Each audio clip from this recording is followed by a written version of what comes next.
Hi, it's Nick on the 17th of June with a further thought and message on the idea of how do we understand this feeling that we may have about losing our sense of purpose or losing our mojo.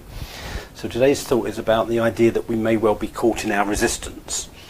Now, I touched on this yesterday, if you were watching the video yesterday, about how I believe inspiration is always nudging us forward. Inspiration I see as that phenomenon that's inviting us to blossom into all that we can be. I believe there's so much innate in each of us that wants to blossom, and I use the word inspiration for that phenomenon that is nudging us to become all that we can be.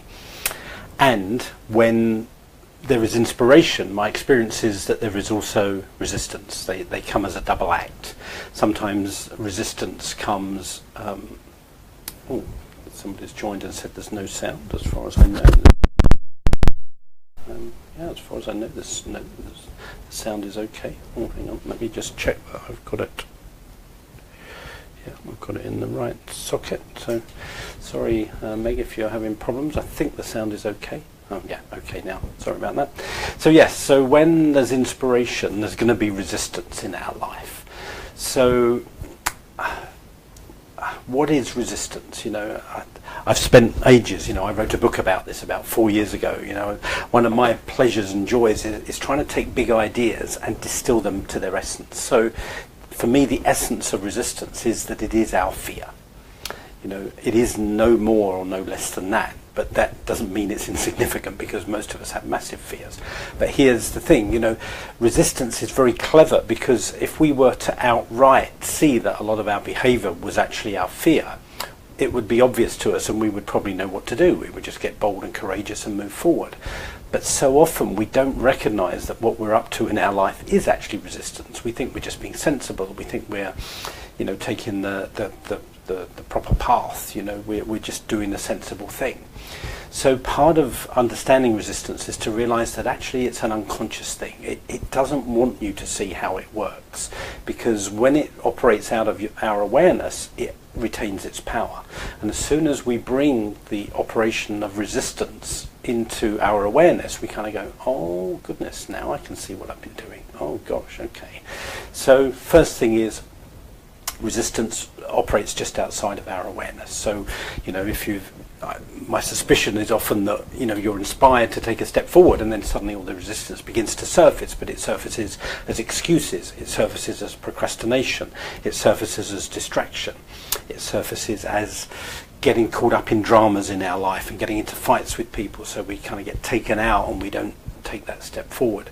It shows up as procrastination, it shows up as perfectionism, it shows up as making plans, it shows up as making grand visions of how our life could be and how we're going to help the world create world peace. But often what doesn't happen is taking the next step. So part of what I educate people about is how to recognize resistance in the first place. Secondly, what is resistance actually trying to do? Here's my take on it. So I'm not saying this is the truth, I'm just saying this is how I've come to think of resistance. And here's the expression I use. Resistance is our ego consciousness, our ego self, if you like, sense.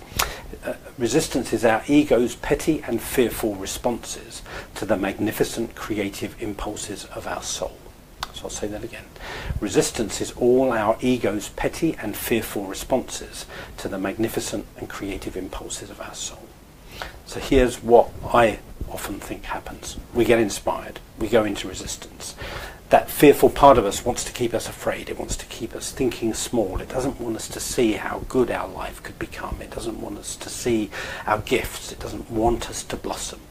So it will distract us and do all those things to try and keep us kind of off track, if you like, rather than on track.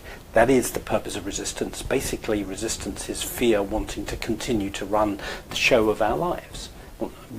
Keeping us afraid, keeping us within our limits, not wanting to expand into all that we can be. So, it shows up in lots of ways. It wants to stop us in our tracks, or it just wants to slow us down for sure. So part of, what I have become aware of is, my own resistance. That's partly why I wrote a book on it, because I've had so much of my own resistance.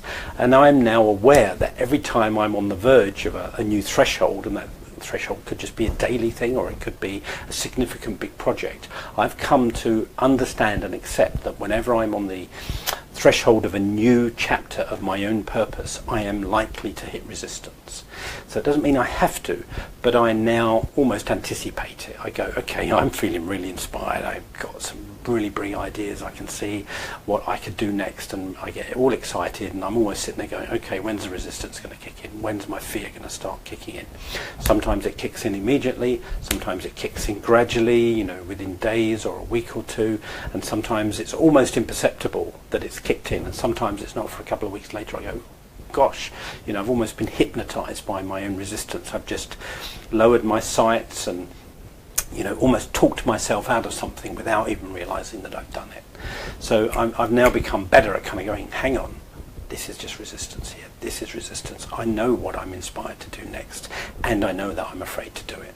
How do I muster the courage? How do I muster the bravery? How do I muster the support in my life to take these next steps that I feel truly inspired to take? So I hope that helps, because I think if we don't understand this dynamic of resistance, we can, the way I tend to think of it, it's almost like a railroad train. It's like our resistance will just come and flatten us, and we won't even know what's happened. That's certainly happened many times in my life. I've just got absolutely almost kind of annihilated by my own resistance, and went, I don't even know what happened then. It's only in retrospect I go, oh, it was these kind of deep psychic forces in me coming up to the surface to distract me. And to be honest, one form for me of resistance is self-sabotage, just defeating myself. I've almost felt times in my life, defeated by myself. I think a lot of us can resonate with that. We just do stuff and we go, why am I doing this? Why am I being so stupid? Why am I undermining myself in this way? But that's all part of how resistance shows up. So, I have created programs around resistance. I'm going to create more of them. But just, to distill this to its essence, we get inspired, resistance surfaces, we can recognize it, we can get through it, we have the resources to get through our resistance and strategies to get through our resistance. But the important thing is to recognize that resistance happened and to accept it, and not to give ourselves a hard time over it. We all do it. It's part of the software of being a human being. When we get inspired, pretty much everybody that I've ever come across, when they get inspired, they get really, a light inside, they know that resistance is going to kick in. So it's a universal thing, so don't give yourself a hard time for it, and you can get through it. So that's just today's thought and message on this idea of what might be going on when you feel like you've lost your purpose and your mojo. There's a chance, probably a good chance actually, that you've hit your own internal resistance. So I hope that's helpful. I'll be back tomorrow with the final message in this series. God bless. Bye-bye.